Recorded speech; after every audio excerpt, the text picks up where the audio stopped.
The golden stories में आपका स्वागत है।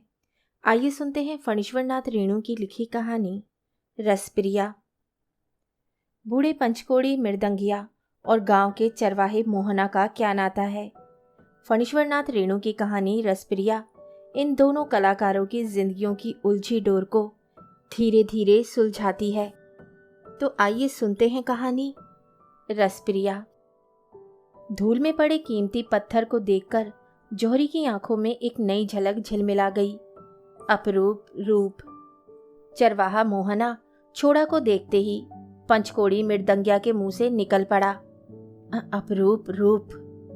खेतों, मैदानों, बाग बगीचों और गाय बैलों के बीच चरवाहा मोहना की सुंदरता। मृदंगिया की क्षीण ज्योति आंखें सजल हो गई। मोहना ने मुस्कुराकर पूछा, तुम्हारी उंगली तो रसप्रिया बजाते टेढ़ी हुई है ना? हैं? बूढ़े मृदंगिया ने चौंकते हुए कहा, रसप्रिया? हाँ, नहीं। तुमने कहाँ सुना बे? बेटा कहते कहते वे रुक गया। पर मानपुर में उस बार एक ब्राह्मण के लड़के को उसने प्यार से बेटा कह दिया था। सारे गांव के लड़कों ने उसे घेर कर मारपीट की तैयारी की थी। बहरदार होकर ब्राह्मण के बच्चे को बेटा कहेगा? मारो साले बुड्ढे को, मारो साले को घेर कर, मृदंग फोड़ दो इसका। मृदंगिया ने हंसकर कहा था, अच्छा, इस बार माफ कर दो सरकार, अब से आप लोगों को बाप ही कहूंगा। बच्चे खुश हो गए थे। 1-2 साल के नंगे बालक की ठुड्डी पकड़कर वह बोला था, क्यों, ठीक है ना बाप जी? बच्चे ठट्ठाकर हंस पड़े थे। लेकिन इस घटना के बाद फिर कभी उसने किसी बच्चे को बेटा कहने की हिम्मत नहीं की थी। मोहना को देखकर बार बार बेटा कहने की इच्छा होती है। रसप्रिया की बात किसने बताई तुमसे? बोलो बेटा। 10-12 साल का मोहना भी जानता है पंचकोड़ी अधपगला है, कौन इससे पार पाए। उसने दूर मैदान में चरते हुए अपने बैलों की ओर देखा। मृदंगिया कमलपुर के बाबू लोगों के यहाँ जा रहा था। कमलपुर के नंदू बाबू के घराने में अब भी मृदंगिया को 4 मीठी बातें सुनने को मिल जाती हैं। 1-2 जून भोजन को बंधा हुआ है ही। कभी कभी रस चर्चा भी यहीं आकर सुनता है वह। 2 साल के बाद वे इस इलाके में आया है। दुनिया बहुत जल्दी जल्दी बदल रही है। आज सुबह शोभा मिसर के छोटे लड़के ने तो साफ साफ कह दिया, तुम जी रहे हो या थेथरही कर रहे हो मृदंगिया? हाँ, ये जीना भी कोई जीना है, निर्लसता है और थेथरही की भी सीमा होती है। 15 साल से वह गले में मृदंग लटकाकर गांव गांव घूमता है, भीख मांगता है। दाहिने हाथ की टेढ़ी उंगली मृदंग पर बैठती ही नहीं है। मृदंग क्या बजाएगा? अब तो धा तिंग भी बड़ी मुश्किल से बजाता है। अतिरिक्त गांजा भाग सेवन से गले की आवाज विकृत हो गई है। किंतु मृदंग बजाते समय विद्यापति की पदावली गाने की वह चेष्टा अवश्य करेगा। फूटी भांति से जैसी आवाज निकलती है वैसी ही आवाज, साएं साएं सैं। 15-20 साल पहले तक विद्यापति नाम की थोड़ी पूछ हो जाती थी। शादी ब्याह, यज्ञ उपनयन, मुंडन छेदन आदि शुभ कार्यों में विद्यापतिया मंडली की बुलाहट होती थी। पंचकोड़ी मृदंगिया की मंडली ने सहरसा और पूर्णिया जिले में काफी यश कमाया है। पंचकोड़ी मृदंगिया को कौन नहीं जानता? सभी जानते हैं वे अधपगला है। गांव के बड़े बूढ़े कहते हैं, अरे पंचकोड़ी मृदंगिया का भी एक जमाना था। इस जमाने में मोहना जैसा लड़का भी है, सुंदर, सलोना और सुरीला। रसप्रिया गाने का आग्रह करता है। एक रसप्रिया गाओ ना मृदंगिया। रसप्रिया सुनोगे? अच्छा, सुनाऊंगा। पहले बताओ किसने? हे मोहना, बैल भागे। एक चरवाहा चिल्लाया, अरे मोहना, अरे पीठ की चमड़ी उधेड़ेगा करमू। अरे बाप, मोहना भागा। कल ही करमू ने उसे बुरी तरह पीटा है। दोनों बैलों को हरे हरे पाट के पौधों की महक खींच ले जाती है, बार बार खटमिठा पाट। पंचकोड़ी ने पुकार कर कहा, मैं यहीं पेड़ की छाया में बैठता हूँ, तुम बैल हाँक कर लौटो। रसप्रिया नहीं सुनोगे? मोहना जा रहा था, उसने पलटकर देखा भी नहीं। रसप्रिया। विद्यापत नाच वाले रसप्रिया गाते थे। सहरसा के जोगेंद्र झा ने एक बार विद्यापति के 12 पदों की एक पुस्तिका छपाई थी। मेले में खूब बिक्री हुई थी रसप्रिया पोथी की।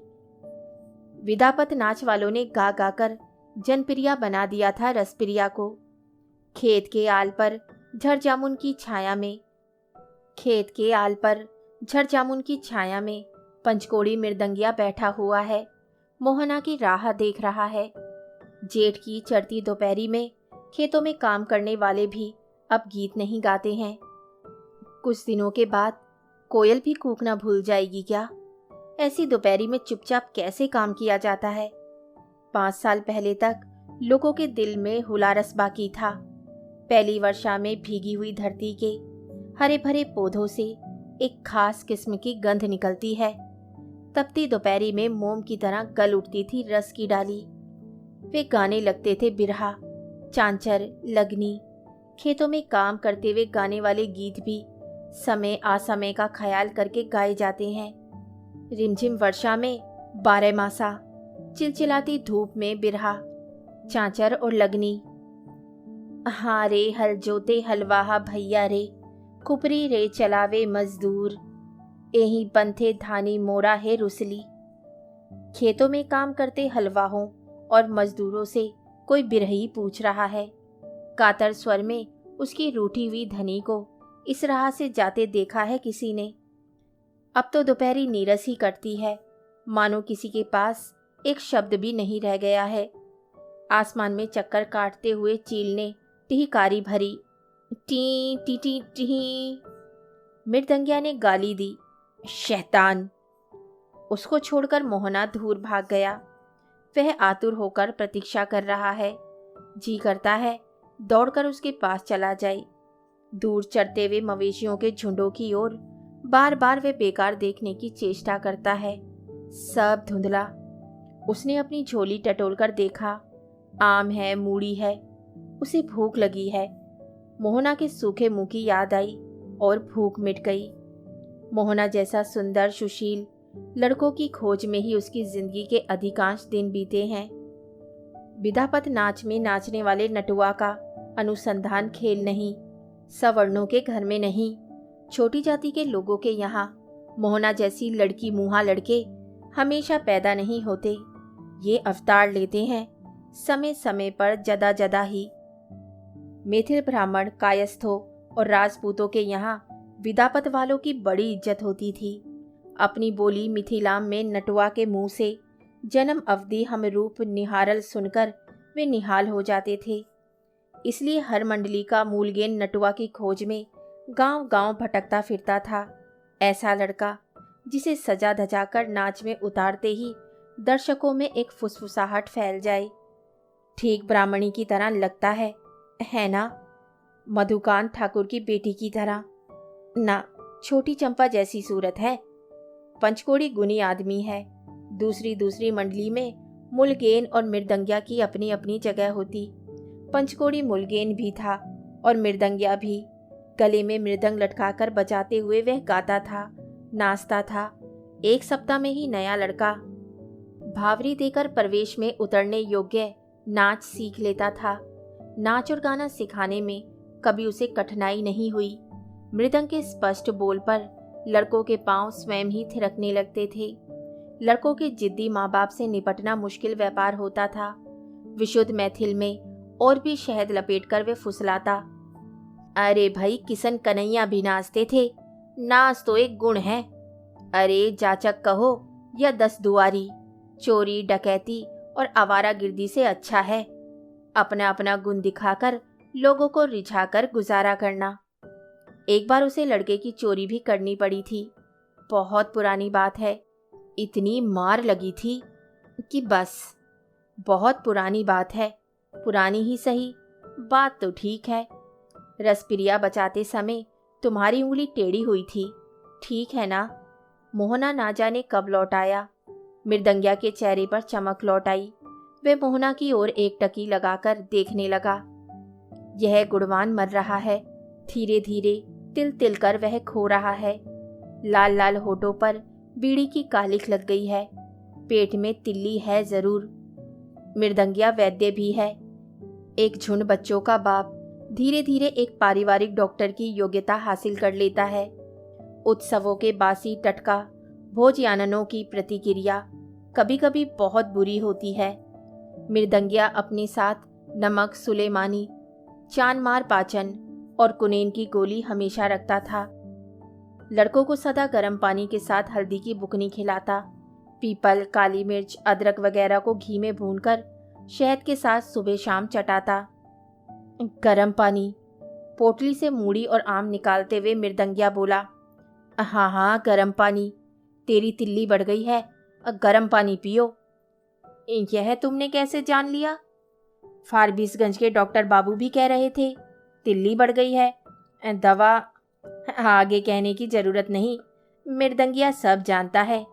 मोहना जैसे लड़कों के पेट की तिल्ली चिता पर ही गलती है। क्या होगा पूछकर कि दवा क्यों नहीं करवाते। माँ भी कहती है हल्दी की बुकनी के साथ रोज गर्म पानी पीना, तिल्ली गल जाएगी। मृदंगिया ने मुस्कुराकर कहा, बड़ी सयानी है तुम्हारी माँ।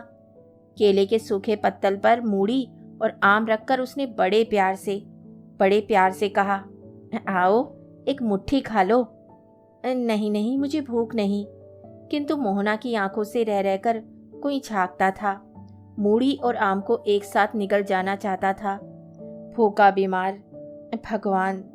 आओ आओ खा लो बेटा, रसपिरिया नहीं सुनोगे। माँ के सिवा आज तक किसी अन्य व्यक्ति ने मोहना को इस तरह प्यार से कभी परोसे भोजन पर नहीं बुलाया। लेकिन दूसरे चरवाहे देख ले तो माँ से कह देंगे, फीक का अन्न। नहीं नहीं, मुझे भूख नहीं। मृदंगिया अप्रतिभ हो जाता है। उसकी आंखें फिर सजल हो जाती हैं। मृदंगिया ने मोहना जैसे दर्जनों सुकुमार बालकों की सेवा की है। अपने बच्चों को भी शायद वे इतना प्यार नहीं दे सकता। और अपना बच्चा, अपना पराया। अब तो सब अपने सब पराए। मोहन, कोई देख लेगा तो क्या होगा बेटा? माँ से कह देगा तुम भीख मांगते हो ना। कौन भीख मांगता है? मृदंगिया के आत्मसम्मान को इस भोले लड़के ने बेवजह ठेस लगा दी। उसके मन की झांपी में कुंडली लाकर सोया हुआ सांप फन फैलाकर फुफकार उठा, ये साला, मारेंगे वे तमाचा की। गाली क्यों देते हो? मोहना ने डरते डरते प्रतिवाद किया। वे उठ खड़ा हुआ। पागलों का क्या विश्वास। आसमान में उड़ती हुई चील ने फिर टिहिकारी भरी, टिही टिही टिही। मोहना, मृदंगिया की आवाज गंभीर हो गई। मोहना जरा दूर जाकर खड़ा हो गया। किसने कहा तुमसे कि मैं भीख मांगता हूं? मृदंग बजाकर, पदावली गाकर लोगों को रिझाकर पेट पालता हूं। तुम ठीक कहते हो। भीख का ही अन्न है यह, भीख का ही फल है यह। मैं नहीं दूंगा, तुम बैठो, मैं रसपिरिया सुना दूं। मृदंगिया का चेहरा धीरे धीरे विकृत हो रहा है। आसमान में उड़ने वाली चील अब पेड़ की डाली पर आ बैठी है। टिही टिही टिटिक। मोहना डर गया। एक डग, दो डग, दे दौड़ वह भागा। एक बीघा दूर जाकर उसने चिल्लाकर कहा, डायन ने बाण मारकर तुम्हारी उंगली टेढ़ी कर दी। झूठ क्यों कहते हो कि रसप्रिया बचाते समय? कौन है ये लड़का? कौन है ये मोहना? रमपतिया भी कहती थी डायन ने बाण मार दिया है। मोहन ने जाते जाते चिल्लाकर कहा, करेला। अच्छा, तो मोहना यह भी जानता है कि मृदंगिया करेला कहने से चिढ़ता है। कौन है ये मोहना? मृदंगिया आतंकित हो गया। उसके मन में एक अज्ञात भय समा गया। वे थर थर कांपने लगा। कमलपुर के बाबुओं के यहाँ जाने का उत्साह भी नहीं रहा। सुबह शोभा मिसर के लड़के ने ठीक ही कहा था। उसकी आंखों से आंसू झड़ने लगे। जाते जाते मोहना डंक मार गया। उसके अधिकांश शिष्यों ने ऐसा ही व्यवहार किया है उसके साथ। नाच सीखकर फुर से उड़ जाने का बहाना खोजने वाले एक एक लड़के की बातें उसे याद है। सोनमा ने तो गाली ही दी थी, गुरुगिरी करता है चोट्टा। रसपतिया आकाश की ओर हाथ उठाकर बोली थी, हे ईश्वर, हे दिनकर, साक्षी रहना, मृदंगिया ने फुसलाकर मेरा सर्वनाश किया है। मेरे मन में कभी चोर नहीं था। हे सूरज भगवान, इस 10 दुआरी कुत्ते का अंग अंग फूटकर मृदंगिया ने अपनी टेढ़ी उंगली को हिलाते हुए एक लंबी सांस ली। रंपतिया, जोधन गुरुजी की बेटी रंपतिया, जिस दिन वे पहले पहल जोधन की मंडली में शामिल हुआ था, रंपतिया 12वें में पांव रख रही थी। बाल विधवा रंपतिया पर्दों का अर्थ समझने लगी थी। काम करते करते वे गुनगुनाती, नव अनुरागिनी राधा, किछु नाही मनाए बाधा। मृदंगिया मूलगेनी सीखने गया था और गुरुजी ने उसे मृदंग धरा दिया था। 8 वर्ष तक तालीम पाने के बाद जब गुरुजी ने सवजात पंचकोड़ी में रंपतिया के चुमोना की बात चलाई तो मृदंगिया सभी ताल मात्रा भूल गया। जोधन गुरुजी से उसने अपनी जात छिपा रखी थी। रंपतिया से उसने झूठा प्रेम किया था। गुरुजी की मंडली छोड़कर वे रातों रात भाग गया। उसने गांव आकर अपनी मंडली बनाई, लड़कों को सिखाया पढ़ाया और कमाने खाने लगा। लेकिन वे मूलगैन नहीं हो सका कभी। मृदंगिया ही रहा सब दिन। जोधन गुरुजी की मृत्यु के बाद एक बार गुलाम बाग मेले में रंपतिया से उसकी भेंट हुई थी। रंपतिया उसी से मिलने आई थी। पंचकोड़ी ने साफ जवाब दे दिया था, क्या झूठ फरेब जोड़ने आई है? कमलपुर के नंद बाबू के पास क्यों नहीं जाती? मुझे उल्लू बनाने आई है? नंदू बाबू का घोड़ा 12 बजे रात को। चीख उठी थी रंपतिया, पांचू चुप रहो। उसी रात रसप्रिया बजाते समय उसकी उंगली टेढ़ी हो गई थी। मृदंग पर जमनिका देकर वह परबेस का ताल बजाने लगा। नटवा ने 1.5 मात्रा बेताल होकर प्रवेश किया तो उसका माथा ठनका।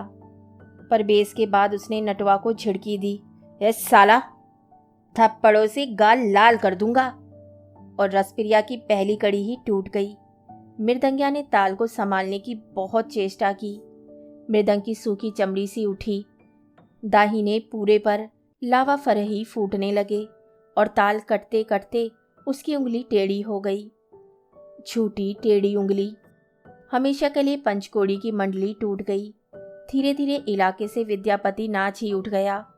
अब तो कोई विद्यापति की चर्चा भी नहीं करते हैं।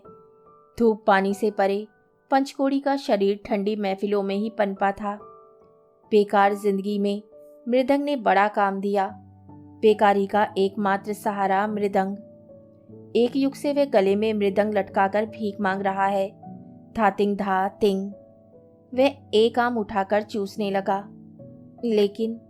लेकिन मोहना को डायन की बात कैसे मालूम हुई?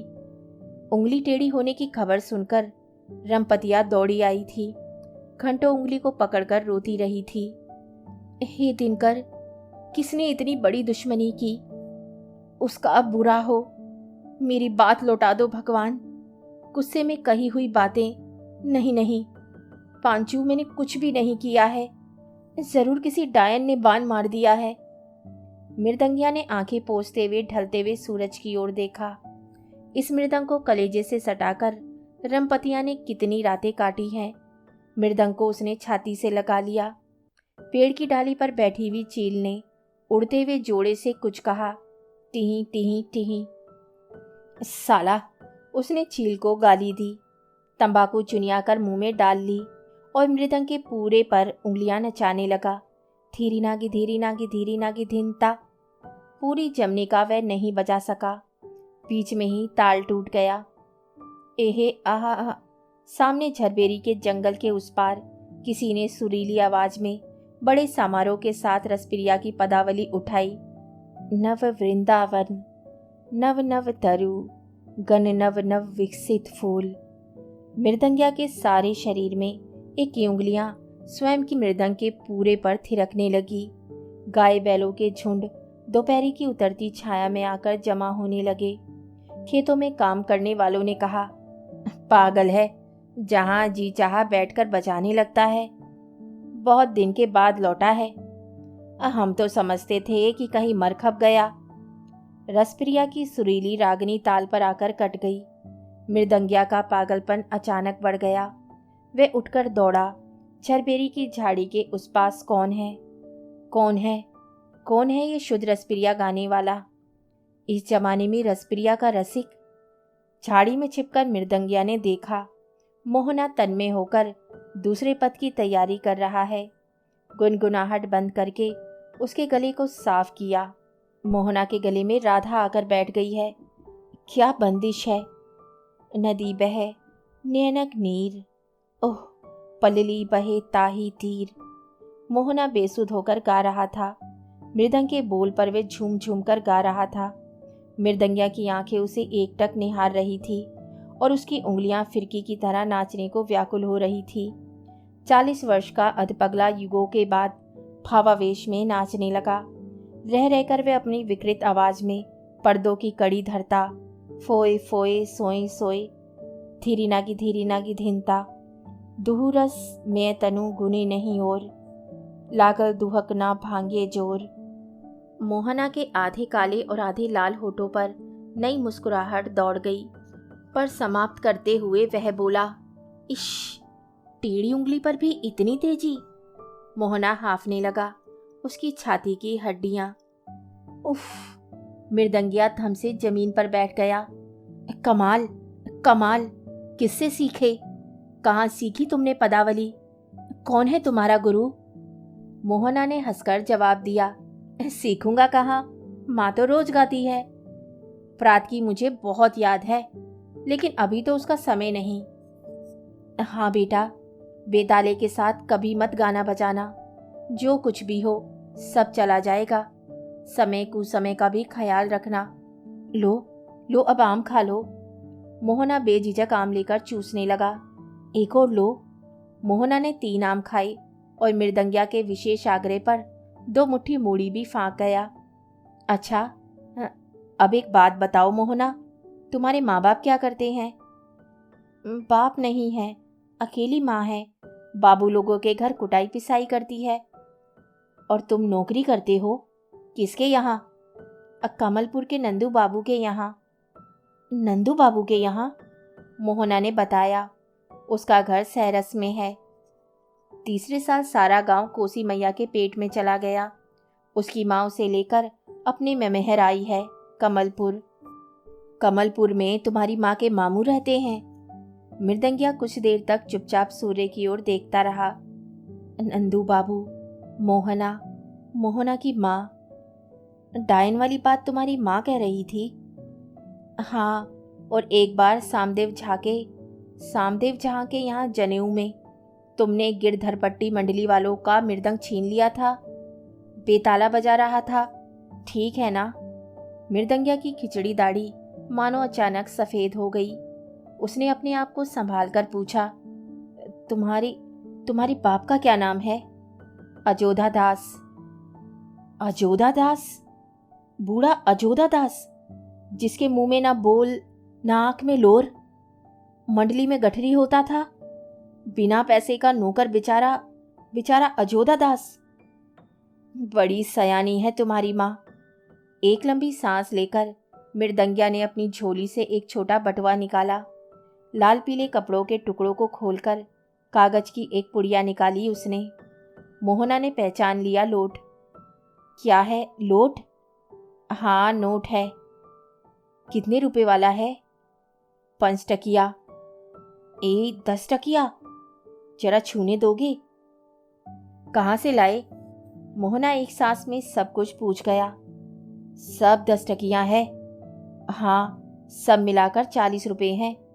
मृदंगिया ने एक बार इधर उधर निगाहें दौड़ाई, फिर फुसफुसाकर बोला, मोहना बेटा, फारबिसगंज के डॉक्टर बाबू को देकर बढ़िया दवा लिखा लेना। खट्टा मीठा परहेज करना, और हाँ, गर्म पानी जरूर पीना। रुपए मुझे क्यों देते हो? जल्दी रख ले, कोई देख लेगा। मोहना ने भी एक बार चारों ओर नजर दौड़ाई। उसके होठों की कालिक और गहरी हो गई। मृदंगिया बोला, बीड़ी तंबाकू भी पीते हो? खबरदार। वह उठ खड़ा हुआ। मोहना ने रुपए ले लिए। अच्छी तरह गांठ में बांध ले। माँ से कुछ मत कहना।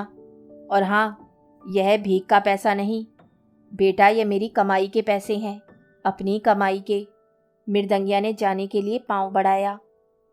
मेरी माँ खेत में घास काट रही है, चलो ना, मोहना ने आग्रह किया। मृदंगिया रुक गया, कुछ सोचकर बोला, नहीं मोहना, तुम्हारे जैसा गुणवान बेटा पाकर तुम्हारी माँ महारानी है, मैं महाभिखारी 10 दुआरी हूँ, जाचक फकीर। दवा से जो पैसे बचे उसका दूध पीना। मोहना की बड़ी बड़ी आंखें कमलपुर के नंदू बाबू की आंखों जैसी हैं। रे मोहना रे, हे मोहना, बैल कहाँ है रे? तुम्हारी माँ पुकार रही है शायद। हाँ, तुमने कैसे जान लिया? रे मोहना रे, हे। एक गाय ने सुर में सुर मिलाकर अपने बछड़े को बुलाया। गाय बैलों के घर लौटने का समय हो गया। मोहना जानता है माँ बैल हाँक कर ला रही होगी, झूठ मूठ उसे बुला रही है। वह चुप रहा। जाओ जाओ, मृदंगिया ने कहा, माँ बुला रही है, जाओ। अब से मैं पदावली नहीं, रसप्रिया नहीं, निर्गुण गाऊंगा। देखो मेरी उंगली शायद सीधी हो रही है। शुद्ध रसप्रिया कौन गा सकता है आजकल?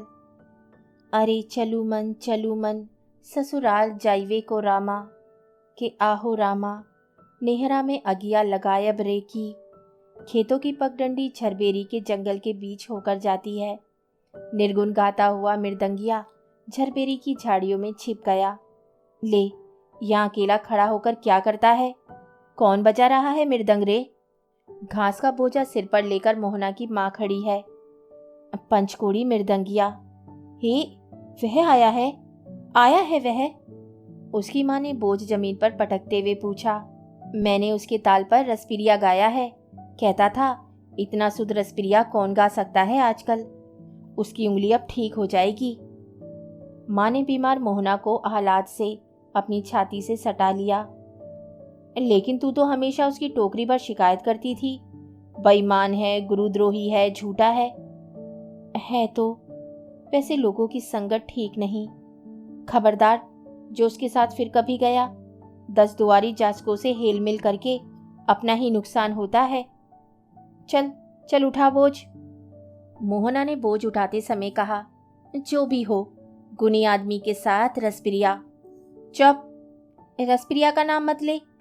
अजीब है माँ, जब गुस्साएगी तो बाघिन की तरह, और जब खुश होती है तो गाय की तरह हुक्कारती आएगी और छाती से लगा लेती है, तुरंत खुश तुरंत नाराज। दूर से मृदंग की आवाज आई, धातिंग धा धातिंग धा। मोहना की माँ खेत की ऊबड़ खाबड़ मेड़ पर चल रही थी। ठोकर खाकर गिरते गिरते बची। घास का बोझ गिरकर खुल गया। मोहना पीछे पीछे मुंह लटकाकर जा रहा था। बोला, क्या हुआ माँ? कुछ नहीं। धातिंग धा धातिंग धा। मोहना की माँ खेत की मेड़ पर बैठ गई। जेठ की शाम से पहले जो पुरवैया चलती है, धीरे धीरे तेज हो गई। मिट्टी की सौंधी सुगंध हवा में धीरे धीरे घुलने लगी। धातिंग धातिंग धातिंग। मृदंगिया कुछ और बोलता था बेटा। मोहना की माँ आगे कुछ ना बोल सकी। कहता था, तुम्हारे जैसा गुणवान बेटा पाकर तुम्हारी माँ महारानी है, मैं तो 10 दुआरी हूँ, 10 दुआरी। झूठा बेईमान। मोहना की माँ आंसू पोंछकर बोली, ऐसे लोगों की संगत कभी मत करना बेटा, कभी मत करना। मोहना चुपचाप खड़ा रहा। कहानी सुनने के लिए धन्यवाद। तो इसी के साथ मैं आपसे विदा लेती हूँ और कल फिर मिलती हूँ एक नई कहानी के साथ।